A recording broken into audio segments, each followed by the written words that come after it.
नमस्कार विद्यार्थी मित्रांनो, विदर्भ IASच्या ऑनलाईन प्लॅटफॉर्मवर तुमचं मनापासून स्वागत आहे। आज आपण सोशियोलॉजी हा ऑप्शनल सब्जेक्ट डिस्कस करणार आहोत।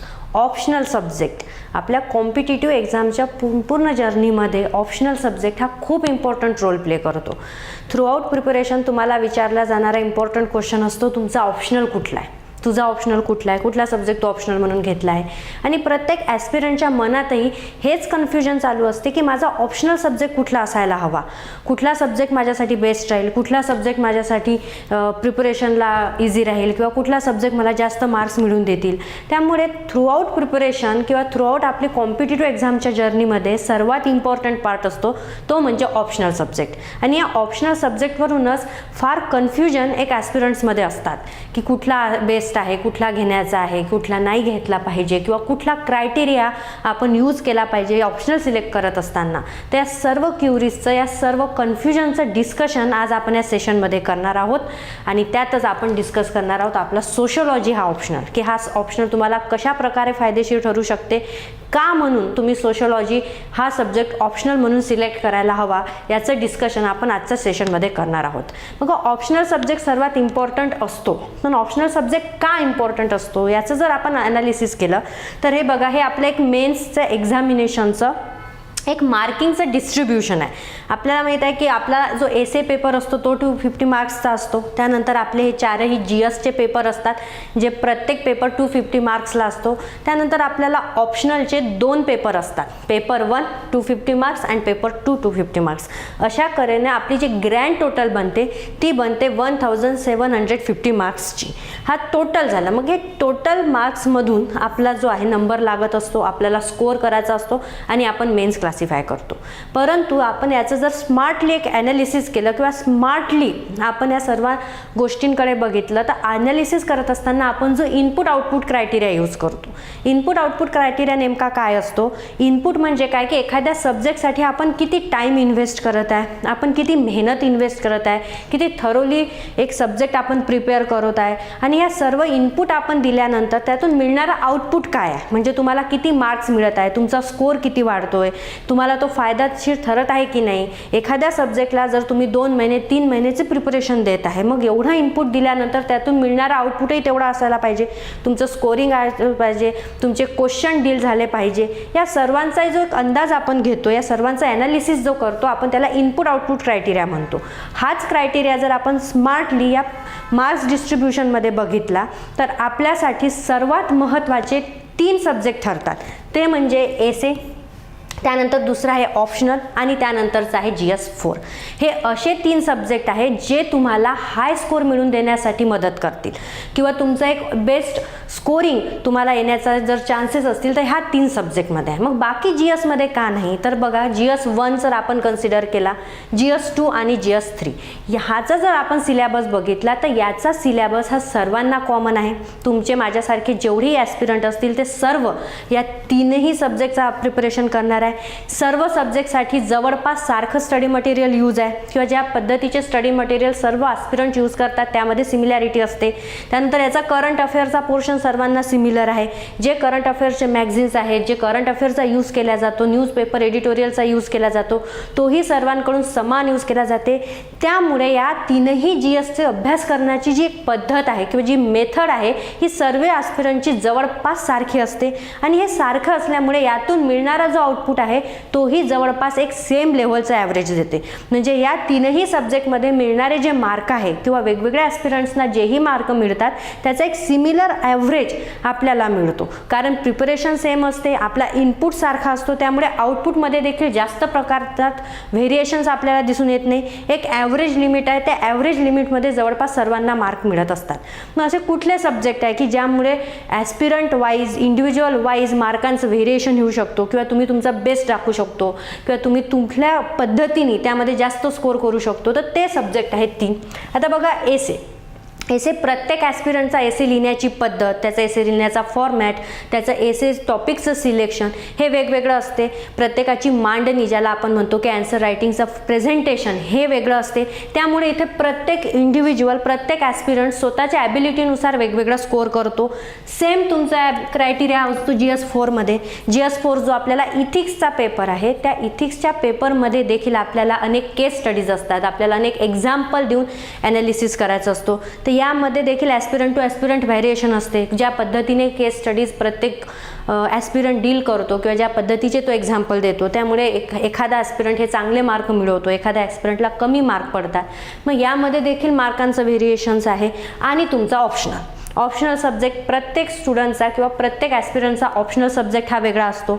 ऑप्शनल सब्जेक्टची प्रिपरेशन वेगळी असते. इन डेप्थ अंडरस्टँडिंग आहे, कन्सेप्च्युअल आहे, थेरॉटिकल आहे. या सर्व गोष्टींचा विचार घेऊन, या सर्व गोष्टी विचारात घेऊन ऑप्शनलमध्ये येणारी मार्किंग देखील ॲस्पिरंट टू ॲस्पिरंट व्हेरी होते. त्यामुळे तुम्हाला मेन्समध्ये दुसऱ्यांपेक्षा जास्त मार्क्स मिळवायचे असतील किंवा दुसऱ्यांपेक्षा जास्त प्रकारचे एक व्हेरिएशन आणून तुम्हाला तुमचा स्कोअर वाढवायचा असेल, तर तुमची जी खरी मेहनत असते ती या 3 पेपरमध्ये असते. एसे पेपरमध्ये, ऑप्शनल पेपरमध्ये आणि GS4च्या पेपरमध्ये. आता या तीनही जर पेपरचं ॲनालिसिस आपण केलं तर बघा, GS4चा पेपर 250 मार्क्सचा आहे, एसेचा पेपर 250 मार्क्सचा आहे, परंतु तुमचा जो ऑप्शनलचा पेपर राहणार आहे तो 500 मार्क्सचा पेपर आहे. ऑप्शनल पेपर 1 आणि ऑप्शनल पेपर 2 मिळून. आणि सर्वात जास्त वेटेज जर 500 मार्कांसाठी ऑप्शनलचा आहे आणि ऑप्शनल तुमचा प्ले करत आहे रोल, तर यामुळे ऑप्शनल हा सर्वात इम्पॉर्टंट कंपोनंट UPSC प्रिपरेशनचा किंवा कुठल्याही कॉम्पिटिटिव्ह एक्झामच्या प्रिपरेशनचा ठरतो, कारण हा हायेस्ट वेटेज कंटेन करतो. त्यामुळे ऑप्शनल कुठला सिलेक्ट करायचा आहे, ऑप्शनलची प्रिपरेशन कशा पद्धतीने करायची आहे, ऑप्शनलपासून मला कसा आउटपुट मिळणार आहे, तो आउटपुट माझ्यासाठी हेल्पफुल आहे की नाही, अशा अनेक बाबींचा विचार करून, अनेक क्रायटेरियांचा ॲनालिसिस करून आपण हा ऑप्शनल सिलेक्ट करत असतो. आणि प्रत्येकाने करायलाही पाहिजे, कारण त्याचं वेटेज हे सर्वात जास्त आहे तुमच्या प्रिपरेशनमुळे. म्हणून ऑप्शन सिलेक्शन करत असताना नेमका कुठला क्रायटेरिया यूज करायचा आहे, कुठल्या बाबींचा विचार करायचा आहे, कुठला सब्जेक्ट तुमच्यासाठी फायदेशीर ठरणार आहे, तुम्हाला स्कोरिंगसाठी मदत करणार आहे, या सगळ्यांचा एकंदरीत विचार करणं हे आपल्याला महत्त्वाचं आहे, आपल्यासाठी आवश्यक आहे, कारण वेटेज ऑप्शनलचं जास्त आहे. मग याच पद्धतीने आज आपण आपला पेपर डिस्कस करणार आहोत, तो म्हणजे सोशोलॉजी. तर आजच्या सेशनमध्ये नेमकं आपण काय डिस्कस करणार आहोत की कशा प्रकारे सोशोलॉजी हा तुमच्यासाठी one of the best optional ठरू शकते, कशा प्रकारे हा तुमच्यासाठी मदत करू शकते तुम्हाला हाय स्कोर मिळवून देण्यासाठी, किंवा कुठल्या क्रायटेरियानी हा ऑप्शनल सब्जेक्ट तुमच्यासाठी फिट होऊ शकते तुमच्या त्या स्ट्रॅटर्जीमध्ये, की जे तुम्हाला त्या मेन्सच्या लिस्टमध्ये तुमचं नाव आणण्यासाठी मदत करेल. या सर्व गोष्टींचं डिस्कशन आपण आजच्या या सेशनमध्ये करणार आहोत. मग या सेशनमध्ये आपण डिटेल एक ॲनालिसिसही बघणार आहोत, आपण सिलेबसचंही ॲनालिसिस बघणार आहोत आणि एकंदरीत आपण आज इंट्रोडक्शन या सोशोलॉजी ऑप्शनलशी आपण घेणार आहोत. तर बघा, सोशोलॉजी ऑप्शनल घेत असताना किंवा सोशोलॉजी हा ऑप्शनल तुम्ही का सिलेक्ट करायला पाहिजे, याचं उत्तर आजच्या या सेशनमध्ये आपण शोधणार आहोत. मग नेमकं सोशोलॉजी ऑप्शनल घेत असताना सोशोलॉजी म्हणजे काय किंवा सोशोलॉजी हा सब्जेक्ट काय आहे, तर सोशोलॉजी हा सिम्पल सब्जेक्ट आहे जो कशाचा स्टडी करतो, सोसायटीचा. सोशोलॉजी हा सोसायटीचा स्टडी करणार आहे. सोसायटी म्हणजे जे आपल्याला घराच्या बाहेर गेल्यावर दिसते, अनेक लोक मिळून जे सोसायटी तयार करतात त्या सोसायटीचा अभ्यास म्हणजे अभ्यास. मग हा सोशोलॉजी काय करतो, तर हा सोशोलॉजी फक्त थोडं सायंटिफिक पद्धतीने, थोडी सिस्टमॅटिक पद्धतीने या सोसायटीचा अभ्यास करतो बस. आणि हाच आमचा सब्जेक्ट मॅटर राहणार आहे सोशोलॉजीचा. सोशोलॉजी मग नेमकं सोसायटी आता एवढी मोठी आहे, मग या सोसायटीमध्ये नेमकं सोशोलॉजी कशाचा अभ्यास करणार आहे, तर काही नाही, कशा प्रकारे ही सोसायटीचे अनेक कंपोनंट आहे, कशा प्रकारे सोसायटीचे सर्व कंपोनंट एकमेकांशी इंटरकनेक्टेड आहे, कशा प्रकारे नवीन नवीन ज्या गोष्टी येतात, ते कन्सेप्ट येतात, ते सोसायटीवर अफेक्ट करतात, कशा प्रकारे सोसायटी नवीन नवीन शेप जे चेंजेस होत आहे, या सर्वांचा अभ्यास आपल्याला या सब्जेक्टमध्ये करायचा आहे. त्यामुळे आपला एकदम की रॉकेट सायन्स असणारा किंवा हायली कन्सेप्च्युअल असा हा सिलेबस नाही आहे किंवा असा हा सब्जेक्टही नाही आहे, तर हा सिस्टमॅटिक सोसायटीचा स्टडी करणारा असा एक सब्जेक्ट आहे. मग हा सब्जेक्ट नेमका कसा आपल्यासाठी युजफुल ठरू शकतो किंवा नेमका काय ठरू शकतो, तर एक बघा, हे आहे सोशोलॉजी आणि हे आहे सोसायटीचे वेगळे कंपोनंट्स. किंवा सोसायटी केवळ माणसांनी बनत नाही किंवा इंडिव्हिज्युअलनी बनत नाही, तर सोसायटीचे अनेक कंपोनंट्स असतात. मग हे कंपोनंट कुठले, तर त्याचा हिस्टोरिकल कंपोनंट असतो की कशा प्रकारे हिस्टोरिकल इव्हेंट झाले आणि त्या हिस्टोरिकल इव्हेंटमुळे कशा प्रकारे सोसायटीला नवीन शेप मिळाला किंवा कशा प्रकारची सोसायटी इमर्ज झाली, कशा प्रकारचे कल्चरल त्या डेव्हलपमेंट त्या ठिकाणी झाली किंवा कशा प्रकारे स्ट्रॅटिफिकेशन झाले, ते एक हिस्टोरिकल कंपोनंट असते प्रत्येक सोसायटीचा, तो आपल्याला स्टडी करायचा आहे. त्याच पद्धतीने मग आपल्याला जॉग्राफिकल पर्स्पेक्टिव्हनी स्टडी करायचा आहे की जॉग्राफिकल डिस्ट्रीब्युशन कसं आहे, कुठले फॅक्टर त्या ठिकाणी इम्पॉर्टंट ठरतात जॉग्राफीचे की जेणेकरून ते सोसायटीला शेप देतात, त्यांचं कसं कनेक्शन आहे त्याचा स्टडी आहे. त्यानंतर इकॉनॉमिक फॅक्टर आहे, तुमचं इकॉनॉमिक कशा पद्धतीचे आहे, तुमचं प्रोडक्शन लेवल कशा पद्धतीचे आहे, ट्रेड कशा आहे, लेबर कशा आहे, ते इकॉनॉमिक पर्स्पेक्टिव्ह आपल्याला स्टडी आहे. त्याच पद्धतीने मग आपल्याला पॉलिटिकल पर्स्पेक्टिव्ह स्टडी करायचा आहे, ही फिलॉसॉफिकल पर्स्पेक्टिव्ह स्टडी करायचा आहे. कारण फिलॉसॉफी ज्यामध्ये रिलिजन एक पार्ट येते, तर रिलिजन आणि सोसायटी यांचं फार एक इम्पॉर्टंट असं एक कनेक्शन आहे. कशा प्रकारे रिलिजनमुळे सोसायटीमध्ये अफेक्ट दिसतो किंवा सोसायटीमुळे रिलिजनमध्ये चेंजेस दिसून येतात, याचा एक स्टडी. तर अशा अनेक कंपोनंट्स जे आहेत त्या सर्व कंपोनंट्सचा थोडा स्टडी आपल्याला आपल्या सोशोलॉजी या सब्जेक्टमध्ये करायचा आहे आणि सोसायटीच्या अनुषंगाने आपल्याला या सर्व गोष्टींचा अभ्यास आपल्याला करायचा आहे. म्हणजे एकंदरीत सोशोलॉजी जर आपण ऑप्शनल सिलेक्ट केला तर नेमका आपल्याला काय स्टडी करायचं आहे, तर आपल्याला सोसायटी स्टडी करायची आहे सायंटिफिक वेनी, सिस्टमॅटिक पद्धतीने. पण नेमकं सोसायटीचा काय स्टडी करायचं आहे, तर सोसायटीचे हे जे एवढे काही कंपोनंट आहे, हे सर्व कंपोनंट यांचं इंटरकनेक्शन, यांचे कजेस, यांचे कॉन्सिक्वेन्सेस, यांचे इफेक्ट, या सर्वांचा स्टडी आपल्याला सोशोलॉजीमध्ये करायचा आहे आणि हाच आपला सब्जेक्ट मॅटर राहणार आहे. त्यामुळे फारसा असा नवीन काही किंवा खूप डिफिकल्ट अंडरस्टँडिंग आहे किंवा आउट ऑफ द बॉक्स असा कुठला सब्जेक्ट मॅटर आपला नाही आहे.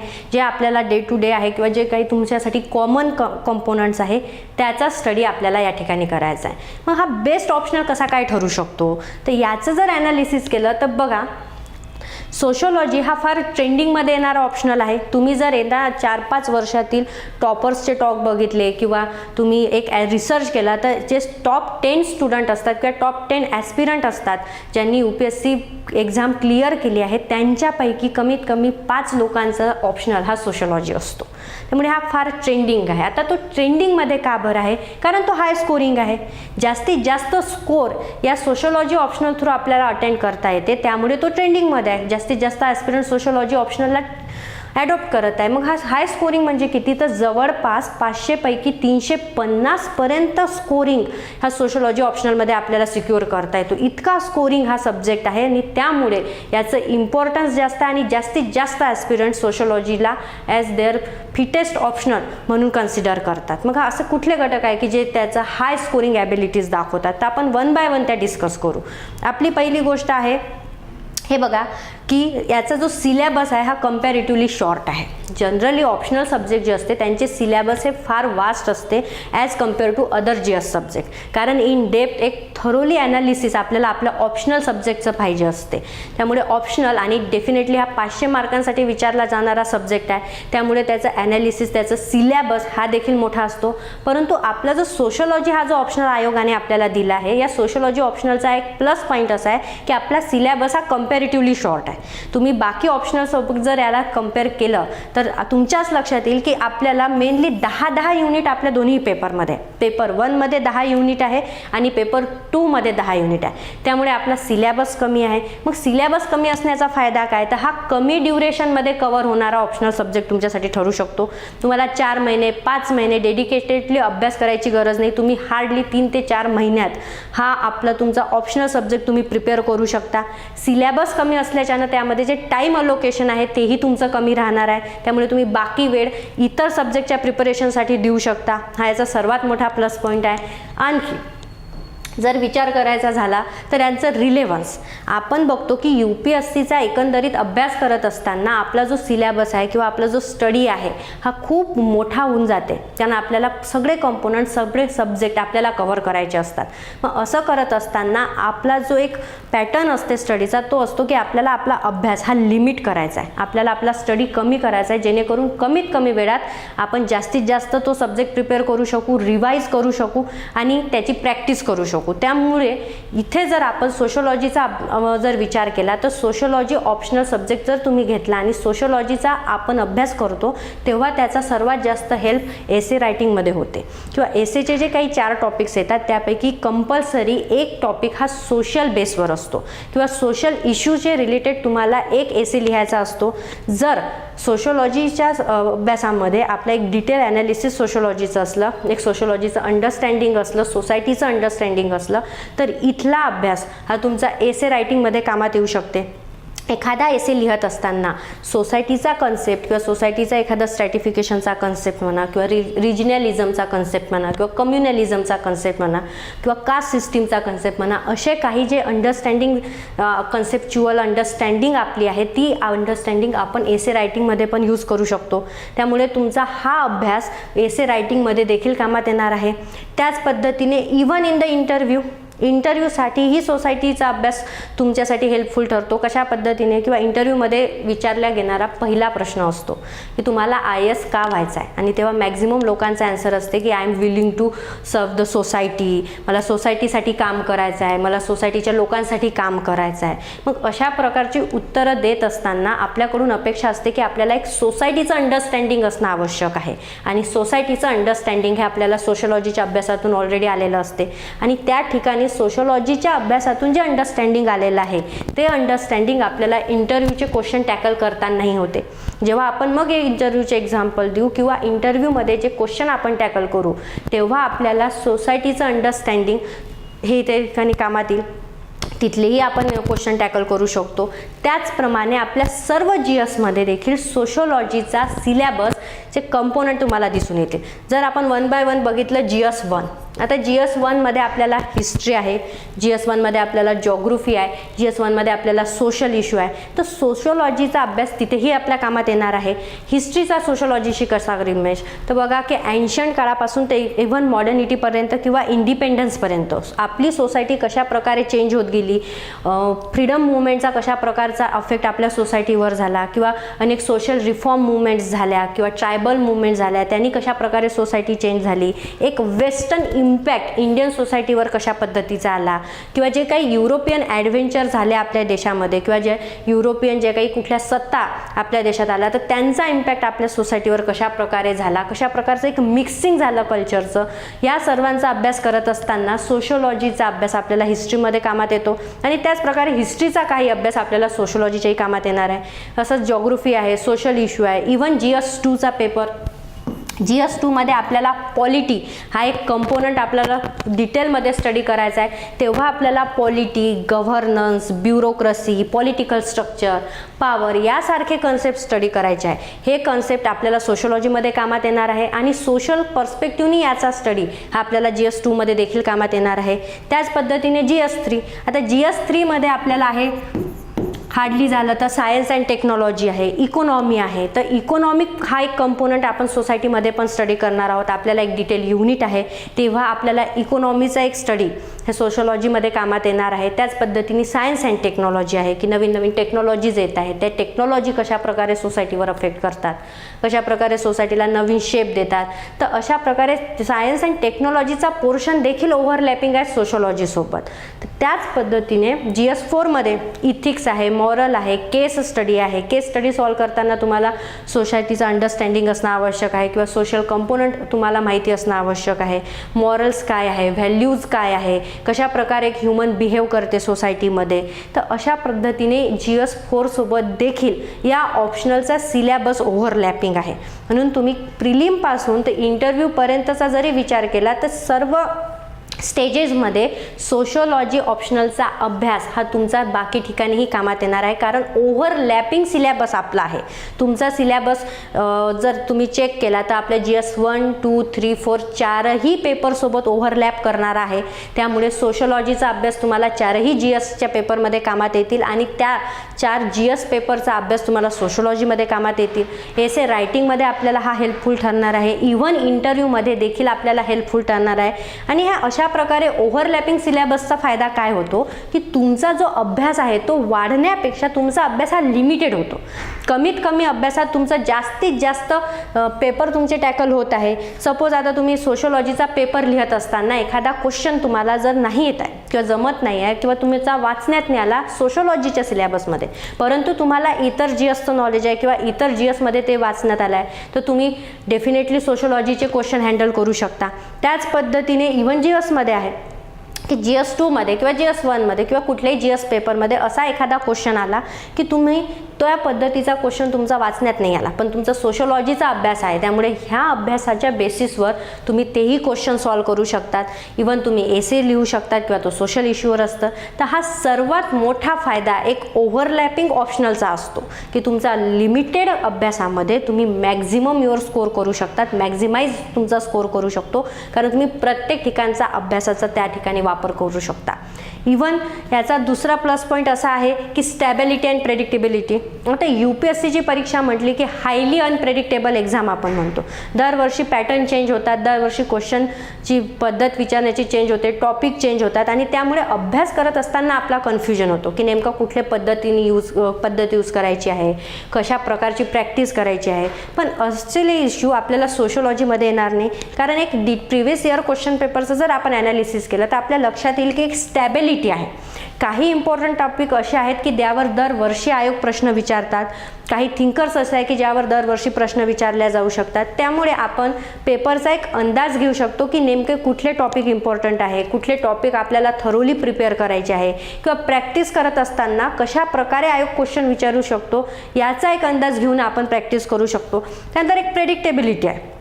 असं प्रेडिक्शनमुळे तुम्हाला नोट्स बनवताना तुमचं मटेरियल कन्सोलिडेट करताना हेल्पफुल ठरते, कारण तुम्हाला नेमकं माहीत असतं की आयोग काय विचारणार आहे, कुठल्या प्रकारचे प्रश्न पेपरमध्ये येऊ शकते याचा एक अंदाज असतो आपल्याला. हा याचा एक प्लस पॉईंट आहे. त्यानंतर UPSC जर बघितलं तर limited thinkers and the theories आहे. आता कुठलाही ऑप्शनल म्हटलं की त्यामध्ये सर्वात इम्पॉर्टंट पार्ट येतो तो थिंकर्सचा. थिंकर्स हे सब्जेक्टमध्ये एक थेरीज देत असतात, एक बिल्डिंग ब्लॉक देत असतात किंवा त्या डेव्हलपमेंटसाठी थिंकर्स हे फार इम्पॉर्टंट असतात. मग अनेक ऑप्शनल सब्जेक्टमध्ये अनेक थिंकर्स आहे, परंतु सोशोलॉजीमध्ये आपल्याला वेल डिफाईन आणि सिस्टमॅटिकली डिफाईन करून दिलेले फक्त 6 थिंकर्स आपल्याला आहे आणि या 6च थिंकरची आपल्याला स्टडी करायची आहे आणि त्यांच्या ज्या थेरीज आहे त्या केस स्टडीज आहे याचा स्टडी आपल्याला करायचा आहे. त्यामुळे खूप मॅक्झिमम नंबर ऑफ थिंकर्स आहे किंवा तुमचा मॅक्झिमम नंबर ऑफ सिलेबस आहे किंवा नवीन कन्सेप्ट तुम्हाला शिकायचा आहे, हाही पोर्शन नाही. एकंदरीत 6 थिंकर्स पेपर 1 मध्ये आहे आणि 3 ते 4 थिंकर्स पेपर 2 मध्ये. एवढेच थिंकर्स आपल्याला सोशोलॉजी ऑप्शनलमध्ये करायचे आहे. आपण पुढे जाऊन सिलेबसचं ॲनालिसिस करू तेव्हा हे लक्षात येईल. आणि त्यामुळेच हा जो सब्जेक्ट आहे हा सुटेबल आहे सर्व बॅकग्राऊंडसाठी.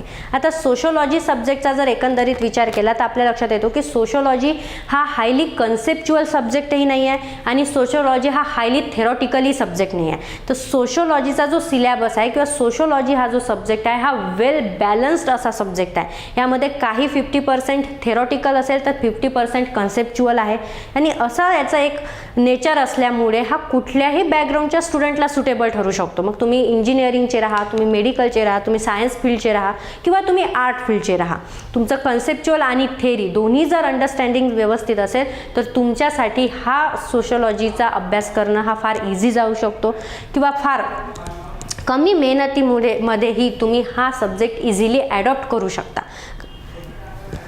आणखी जर तुम्ही बघायचं झालं की त्यानंतर क्वेश्चन्स जे आहेत ते सर्वात इम्पॉर्टंट जो टॉपिक येतो तो म्हणजे करंट अफेअर. आता करंट अफेअरचा रोल आपल्या ह्या ऑप्शनमध्ये राहणार आहे की करंट टेम्पररी जे काही ट्रेंड सोसायटीमध्ये येत आहे त्या सोसायटीच्या ट्रेंडचा करंट अफेअरचाही यूज आपल्याला सोशोलॉजीमध्ये होत आहे. ज्या पद्धतीने प्रश्न विचारले जातात ते करंटली ओरिएंटेडसुद्धा प्रश्न आपल्याला पेपर 2 मध्ये जास्त प्रमाणात बघायला मिळतात.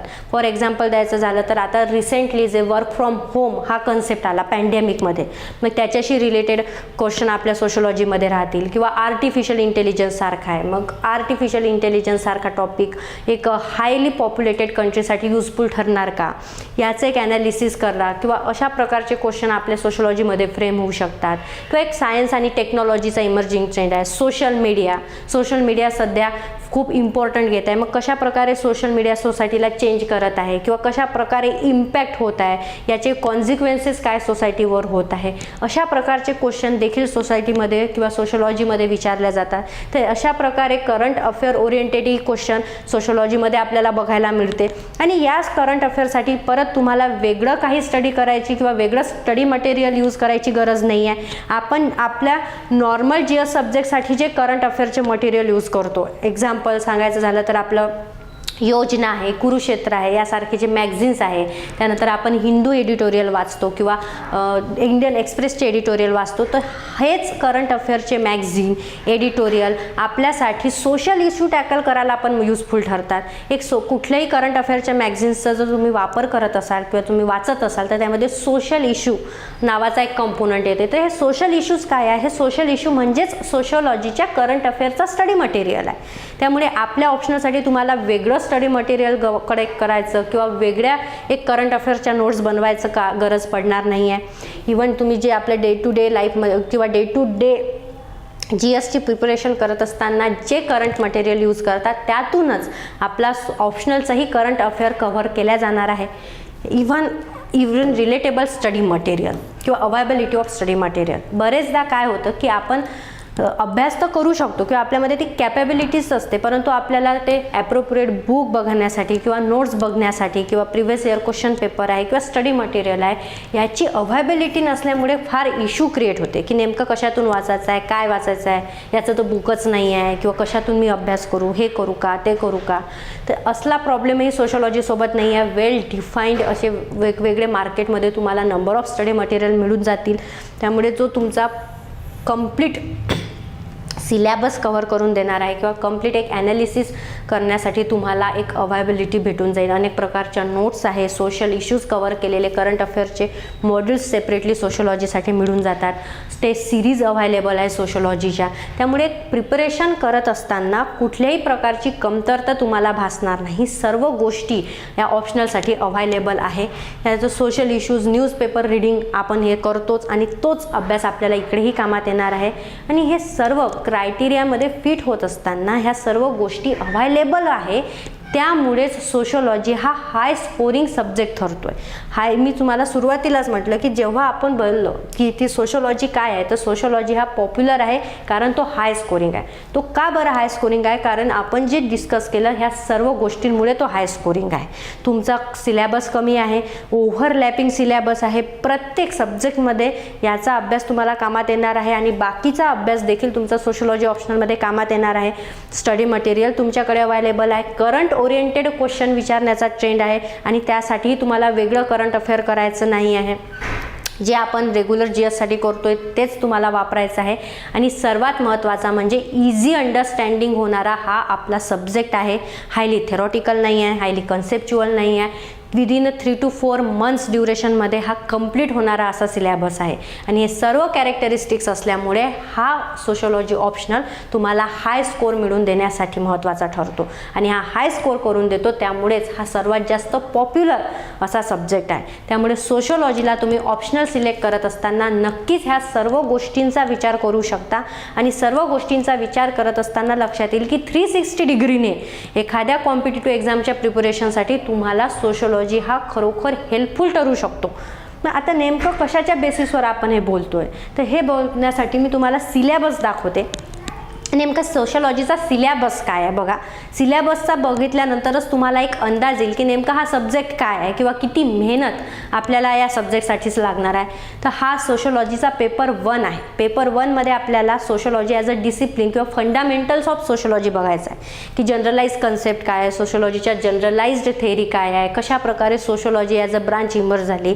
तर जनरलाइज्ड कन्सेप्च्युअल स्टडी हा आपल्याला पेपर 1मध्ये आहे. आणि हे जे काही आपण पेपर 1मध्ये शिकणार आहोत या सर्व पेपरचं अप्लिकेशन इंडियन सोसायटीवर करायचं आहे, तो आहे आपला पेपर 2. म्हणजे सपोज की आपण जर एक जनरलाइज्ड थेअरी पेपर 1मध्ये शिकतो तर त्याचं अप्लिकेशन इंडियन सोसायटीवर कसं आहे हाच राहणार आहे आपला पेपर 2. त्यामुळे आपल्याला पहिला पेपर जर आपला कन्सेप्च्युअली क्लिअर असला तर पेपर 2चा अभ्यास करत असताना आपल्याला फारशी मेहनत करायची गरज नाही आहे. बस जे पहिल्या पेपरमध्ये आपण शिकतोय त्याचंच अप्लिकेशन आपल्याला सेकंड पेपरमध्ये इंडियन सोसायटीच्या पर्स्पेक्टिव्हने करायचं आहे. That's it. अशा पद्धतीने हा लवकरात लवकर कव्हर होणारा आणि लवकरात लवकर प्रिपेअर होणारा सब्जेक्ट आहे. तर बघा पेपर 1मध्ये आपल्याला 10 युनिट आहे. पहिलं युनिट बघा फर्स्टच युनिट आहे सोशोलॉजी ॲज अ डिसिप्लिन. यामध्ये सोशोलॉजीचा कशा प्रकारे इमर्जन्स झाला किंवा एक ब्रांच म्हणून, एक स्टडी फील्ड म्हणून कशा प्रकारे इमर्ज झाला याचा एक बॅकग्राऊंड आपल्याला स्टडी करायचा आहे. त्यानंतर मग पेपर 2 मध्ये सोशोलॉजी ॲज अ सायन्स. आता एखादी नवीन फील्ड जेव्हा तयार होते स्टडीची, मग ती सायन्स आहे की सोशल सायन्स आहे की आर्टची आहे, याच्यावर एक थोडी डिबेट झाली. त्यानंतर मग सोशोलॉजीला सायन्स म्हणू शकतो का की नाही म्हणू शकत, याच्याबद्दलचं डिस्कशन आपल्याला पेपर 2 मध्ये करायचं आहे.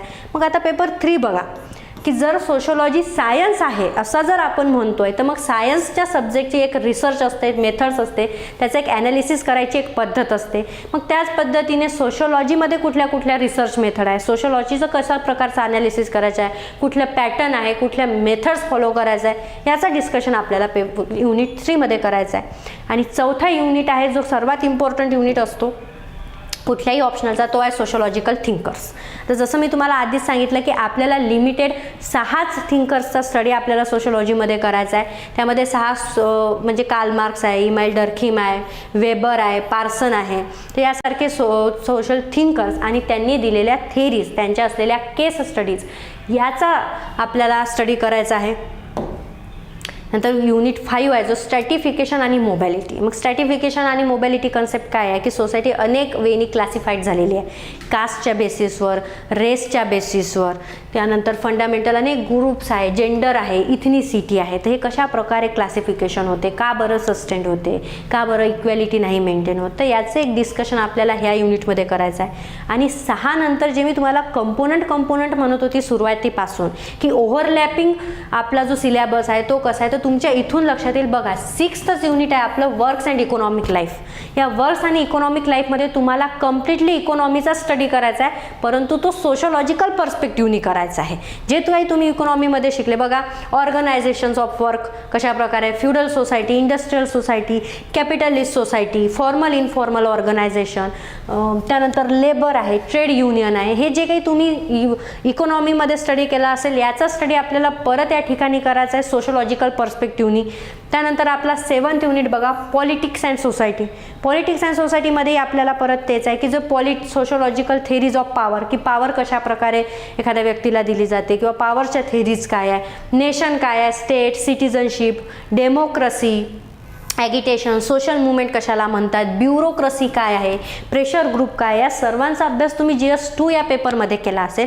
हाच अभ्यास आपल्याला परत या ठिकाणी करायचा आहे, पण तो पण कसा सोशोलॉजिकल पर्स्पेक्टिव्हने, की नेमकं सोसायटीमध्ये कसा सस्टेंड होतं, सोसायटीमध्ये याचा काय इफेक्ट होणार आहे, सोसायटीमध्ये कशा प्रकारे अशा गोष्टींचा इमर्जन्स केला जातो किंवा कशा प्रकारे सस्टेंड होते, यांची लाईफ सायकल काय असते, अशा पद्धतीने स्टडी आपल्याला करायचं आहे. तर यामध्ये वेगळं काही नाही आहे. जे तुम्ही पॉलिटीमध्ये शिकला आहेत ते तुम्हाला 7th युनिटमध्ये शिकायचं आहे, जे तुम्ही इकॉनॉमीमध्ये शिकला आहेत ते तुम्हाला 6th युनिटमध्ये शिकायचं आहे. रिलिजन अँड सोसायटी, कशा प्रकारे वेगवेगळे रिलिजियस आहे, त्यांचे टिनट्स कसे आहे, कशा प्रकारे रिलिजनचा आपल्या बिहेवियरवर अफेक्ट होतोय, कशा प्रकारे फंडामेंटलिझमचा कन्सेप्ट आला आहे. त्यानंतर ॲनिमिझम काय आहे, मोनिझम काय आहे, रिलिजनच्या कुठल्या कुठल्या थेरी आहे, सिक्युलरायझेशन कशा प्रकारचं आहे, याचा एक डिटेल स्टडी आपल्याला आपल्या 8 युनिटमध्ये करायचा आहे.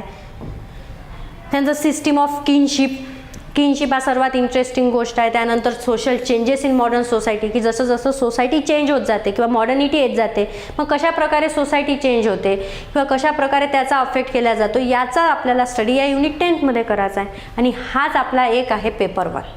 यामध्ये नवीन असं काहीही नाही आहे की तुम्ही कधी शिकले नाही आहे किंवा तुम्ही कधीच वाचलं नाही आहे किंवा तुम्हाला हा कन्सेप्टच माहीत नाही आहे, अशा प्रकारचा आपल्याला सिलेबस नाही आहे. इव्हन तुम्ही जे काही शिकले आहे त्यालाच आपल्याला एक नवीन पॅटर्ननी, नवीन पद्धतीने, नवीन पर्स्पेक्टिव्हनी सोसायटीला बेस पकडून आपल्याला स्टडी करायचा आहे. त्यामुळे आपण म्हणतो की सोशोलॉजी बेस्ड ऑप्शनल का ठरतो, कारण इथं आपल्याला दिसतो की डे टू डे लाईफमध्ये याचं रिलेव्हन्स आहे. रिलेव्हन्स आहे म्हणजे काय की सोशोलॉजीचा स्टडी करताना तुम्हाला असं continental drift theory, Indian Ocean dipole किंवा जसं इकॉनॉमीमध्ये आपण शिकतो शेअर मार्केट किंवा इन्फ्लेशनरी पॉलिसीज कुठल्या आहे किंवा स्विच ऑपरेशन RBIचं, अशा प्रकारच्या गोष्टी तुम्हाला नाहीच शिकायच्या आहेत. तुम्ही डे टू डे लाईफमध्ये तुमच्याशी रिलेटेड असणाऱ्या गोष्टीचाच स्टडी तुम्हाला सोशोलॉजीमध्ये करायचा आहे. सोशोलॉजीमध्ये काय शिकायचं आहे, तुमची मॅरेज सिस्टीम काय काय आहे, तुमची फॅमिली सिस्टीम काय आहे, किनशिप काय आहे, कास्ट सिस्टीम काय आहे, अनटचेबिलिटी सारखा कन्सेप्ट कशा आहे, हे कन्सेप्ट तुम्हाला हायली रिलेव्हन्स आहे. तुम्ही याचा अभ्यास केलेला आहे, तुम्हाला या सर्व गोष्टींबद्दल थोडीफार तरी माहिती आहे. याच सर्व तुम्हाला माहीत असलेल्या गोष्टीचा थोडा सायंटिफिकपणे, थोडा सिस्टमॅटिकपणे अभ्यास करायचा आहे, तो म्हणजे सोशोलॉजी आहे. त्यामुळे सोशोलॉजीचा अभ्यास हा फार इंटरेस्टिंग ठरतो. खूप मजा आपल्याला या सोशोलॉजीचा अभ्यास करताना येते, कारण आपण ते जगत असतो आणि ज्या गोष्टींना आपण जगत असतो, ज्या गोष्टींना आपण रोज बघत असतो, त्या गोष्टींना एक वेगळ्या व्ह्यूनी अभ्यास करत असताना आपल्याला एक इंटरेस्ट येतो की अरे असं पण असते का, अरे असा पण अशा प्रकारे फायदा होत असते का, अरे आपण डिफरन्शिएट करतोय का सोसायटीवर. फॉर एक्झाम्पल आता मी सांगायचं झालं की सोशल मीडिया. आता सध्या नवीन ट्रेंड काय आहे की आपण कास्टच्या बेसिसवर क्लासिफिकेशन किंवा रेसच्या बेसिसवर, इथनिक ग्रुपच्या बेसिसवर अशा प्रकारचं तर क्लासिफिकेशन सोसायटीमध्ये बघत आलो आहे. पण सध्या कसला ट्रेंड सुरू आहे, सोशल मीडियाचा. जे लोक सोशल मीडियाचा यूज करतात त्यांचा एक वेगळा क्लास, आणि जे लोक सोशल मीडियाचा यूज करत नाही अशा लोकांना आज आपण बॅकवर्ड म्हणून कन्सिडर करतो. तुम्हीच बघा, तुमच्या आजूबाजूला जर असे व्यक्ती तुमच्या कॉन्टॅक्टमध्ये आले आणि तुम्ही त्यांना विचारलं तू व्हॉट्सअपवर आहे का रे, आणि त्यांनी जर म्हटलं नाही, तर तुम्ही त्याच्याकडे जो बघण्याचा तुमचा जो एक पर्स्पेक्टिव्ह असतो तो लगेच चेंज होतो की अरे व्हॉट्सअपवर नाही आहे, सोशलवर नाही आहे. म्हणजेच इनडायरेक्टली तुम्ही काय करताय, इनडायरेक्टली तुम्ही सोसायटीमध्ये क्लासिफिकेशन करत आहे. एक नवीन ट्रेंड सोसायटीला क्लासिफिकेशनचा सुरू आहे. तर हाच स्टडी आपल्याला सोशोलॉजीमध्ये करायचा आहे. वेगळा काहीही करायचं नाही आहे, वेगळा अभ्यासही करायचा नाही आहे. आणि हे सर्व करत असताना सर्वात महत्त्वाचं म्हणजे याचा ओव्हरलॅपिंग सिलेबस. हाच अभ्यास तुम्हाला बाकी सब्जेक्टमध्येही कामात येणार आहे आणि बाकीचाही अभ्यास तुम्हाला इकडेही कामात येणार आहे. त्यामुळे सोशोलॉजी ऑप्शनल जर आपण घेतोय किंवा सोशोलॉजीचा जर आपण स्टडी करतोय, तो आपला अभ्यास हा वाढणारा नाही आहे, इव्हन आपला अभ्यास हा कमी होणार आहे. आणि अभ्यास जर कमी होत असेल, कमी पिरियडमध्ये आपला एखादा सब्जेक्ट प्रिपेअर होत असेल, तर तेवढाच आपला उरलेला वेळ हा आपण ॲन्सर रायटिंग प्रॅक्टिसवर, रिव्हिजनवर, टेस्ट पेपर सॉल्व करण्यामध्ये तिकडे इन्व्हेस्ट करू शकतो. आणि ती इन्व्हेस्टमेंट आपल्याला आपला स्कोरिंग वाढवण्यासाठी मदत करते. आणि अशा प्रकारे हा ऑप्शनल आपल्याला हाय स्कोर मिळवून देऊ शकतो. त्याच पद्धतीने याचा पेपर 2 जर आपण बघितला, ज्या पद्धतीने मी तुम्हाला पेपर 1 सांगितला, हा याचा पेपर 2 आहे की जे काही मग आपण पेपर 1 मध्ये शिकणार आहोत त्याचंच अप्लिकेशन आपल्याला पेपर 2 मध्ये बघायचं आहे. याचा पेपर 2 चाही सिलेबस 3 सेक्शनमध्ये डिवाइड आहे. त्याच्यामध्ये पहिला सेक्शन आहे तर बघा इंट्रोडक्शन टू इंडियन सोसायटी. मग सोशोलॉजी जी ब्रांच स्टडी झाली, मग इंडियामध्ये नेमकी सोशोलॉजी ही ब्रांच कधीपासून इमर्ज झाली, कधीपासून इंडियन सोसायटीचा सिस्टमॅटिकली स्टडी करण्यात आला, याचा एकंदरीत डिस्कशन किंवा याचा एकंदरीत स्टडी आपल्याला पेपर 1 मध्ये करायचा आहे. इंडियन सोशोलॉजिस्ट कोण कोण आहे, इथेही आपल्याला बघा फक्त 3 ते 4 थिंकर्स आपल्याला स्टडी करायचे आहे, यांचा एक पर्स्पेक्टिव्ह स्टडी करायचा आहे. त्यानंतर मग सोशल स्ट्रक्चर. आता इंडियन सोशल स्ट्रक्चर डिफरंट आहे. आपल्याकडे कास्ट सिस्टीम आहे, त्यानंतर आपल्याकडे अनटचेबिलिटी सारखे कन्सेप्ट आहे, आपल्याकडे अनेक ट्रायबल ग्रुप्स आहे. मग हे ट्रायबल ग्रुप्सचे काय प्रॉब्लेम आहे, त्यांना आयसोलेशनमध्ये ठेवायचं आहे की त्यांना मेन स्ट्रीममध्ये सेग्रिगेट करायचं आहे, असले प्रॉब्लेम, तर त्यांचं डिस्ट्रीब्युशन काय आहे. अनेक नवीन जे फॉर्म्स येतात, त्यानंतर वुमेनचे प्रॉब्लेम्स आहे, लँड टेन्युअर सिस्टीम कशा प्रकारचे झाले आहे, ट्रायबल्सचे मुवमेंट कशा प्रकारे झाले आहे. तर हे एक इंडियन सोसायटीचा आपल्याला स्टडी या पेपरमध्ये करायचा आहे. आणि त्याच पद्धतीने याचा तिसरा जो कन्सेप्ट आहे तो आहे सोशल चेंजेस इन इंडिया. ज्या पद्धतीने आपण पेपर 1 मध्ये लास्ट युनिट बघितलं की ओव्हरऑल सोसायटीमध्ये किंवा ओव्हरऑल सिव्हिलायझेशनमध्ये कशा प्रकारे मॉडर्निटी येत आहे, नवीन गोष्टी ट्रेंड करत आहे आणि त्या रिलेशनमध्ये कशा प्रकारे सोसायटी चेंज होत आहे. सेम मॅनरनी आपल्याला इंडियनच्या पर्स्पेक्टिव्ह मग या सेक्शनमध्ये स्टडी करायचं आहे की इंडियामध्ये कशा प्रकारचे नवीन ट्रेंड्स येत आहे, इंडियामध्ये कशा प्रकारे टेक्नॉलॉजीमुळे नवीन शेप सोसायटीला मिळत आहे, कशा प्रकारचे नवीन ट्रेंड आपल्याला बघायला मिळते. फॉर एक्झाम्पल आता इंडियामध्ये रिसेंटली एक सोलोगामी नावाचा कन्सेप्ट आला. हा काय आहे, सोलोगामी म्हणजे काय आहे की स्वतः आपण मॅरेज करू शकतो. मग हे अशा प्रकारचे नवीन कन्सेप्ट येत असताना या सोसायटीवर कशा प्रकारे इफेक्ट होणार आहे, ज्याला सोसायटी ॲडॉप्ट करणार की नाही, किंवा अशा चेंजेस कशामुळे येते, याचा अभ्यास आपल्याला यामध्ये करायचा आहे. किंवा नवीन आणखी एक लिव्ह इन रिलेशनशिप सारखे कन्सेप्ट आहे जे करंटली पण खूप रिलेटेबल कन्सेप्ट सुरू होता किंवा करंट अफेअरमध्ये खूप ट्रेंडिंगमध्ये असणारा हा कन्सेप्ट होता. मग याचा आपल्याला सोशोलॉजिकल पर्स्पेक्टिव्हनी स्टडी करायचा करायचा आहे. त्यानंतर एक न्यूक्लिअर फॅमिलीसारखा कन्सेप्ट आहे. तर अशा अनेक प्रकारचे कन्सेप्ट किंवा जे सोशली ट्रेंड असणाऱ्या ज्या काही गोष्टी आहेत तुम्हाला डे टू डेमध्ये दिसून येतात, तोच आपल्याला थोडा सोशलॉजिकल त्याला एक टच देऊन आपल्याला या आपल्या पेपरमध्ये शिकायचा आहे. तर अशा पद्धतीने एक ओव्हरऑल आपला सोशोलॉजी हा सब्जेक्ट राहणार आहे. सोशोलॉजी सब्जेक्टचे नेमके काय काय फायदे आहे, कशा प्रकारे हा हेल्पफुल ठरू शकते, कशा प्रकारे याचा सिलेबस आहे, नेमका याचा स्टडी मॅटर कुठला आहे, हे सर्व आपण डिस्कस केलं आहे. त्यानंतर याचे प्लस पॉईंट की हा तुम्हाला कशा प्रकारे फायदेशीर ठरतो, कशा प्रकारे याचा सिलेबस आहे, याचं एक डिटेल ॲनालिसिस आपण या ठिकाणी करत आहे. आणि हा one of the best optional तुमच्यासाठी ठरू शकतो अशा पद्धतीचा हा एक ऑप्शनल सब्जेक्ट आहे. आणि त्यामुळेच आम्ही आमच्या विदर्भ IAS अकॅडमी थ्रू हा ऑप्शनल सब्जेक्ट सुरू करतो आहे. लवकरातच आमची नवीन बॅचेस सुरू होणार आहे आणि या दोन्ही बॅचेस आमच्या दोन्ही मोडमध्ये, ऑनलाईन मोडमध्ये आणि ऑफलाईन मोडमध्ये देखील सुरू होणार आहेत. आणि ह्या बॅचेस आपण दोन्ही लँग्वेजमध्ये घेणार आहोत. म्हणजे जे स्टुडंट इंग्लिशमध्ये प्रिपेअर करणार आहे त्यांच्यासाठी इंग्लिश मिडियमची बॅच, आणि जे स्टुडंट मराठी भाषेमध्ये प्रिपेरेशन करत आहे त्यांच्यासाठी मराठी भाषेमध्ये देखील आपण बॅचेस सुरू करतोय. त्याचं एकंदरीत काय शेड्यूल राहणार आहे, काय फॉर्मॅट राहणार आहे, त्याची संपूर्ण इन्फॉर्मेशन तुम्हाला विदर्भ IAS ॲपवर मिळून जातील. तुम्ही ॲपला भेट द्या, तिथे सर्च करा, तुम्हाला सर्व माहिती मिळेल की ऑनलाईन बॅच कसेस काय आहे, ऑफलाईन बॅचचं स्ट्रक्चर काय आहे, कशा प्रकारचं स्टडी मटेरियल तुम्हाला प्रोव्हाइड केल्या जातील, नेमकं कशा प्रकारे आन्सर रायटिंग प्रॅक्टिस तुमची करून घेण्यात येईल, या सर्वांचं डिटेल इन्फॉर्मेशन तुम्हाला त्या ठिकाणी मिळेल. तर अशा प्रकारे आज आपण या सेशनमध्ये आपण सोशोलॉजी हा सब्जेक्ट डिस्कस केला. तुम्हाला या ऑप्शनल सब्जेक्टबद्दल काही क्युरीज असतील, काही डाऊट असतील तर तुम्ही नक्की आम्हाला कमेंट करून कळवा. धन्यवाद. थँक्यू. I hope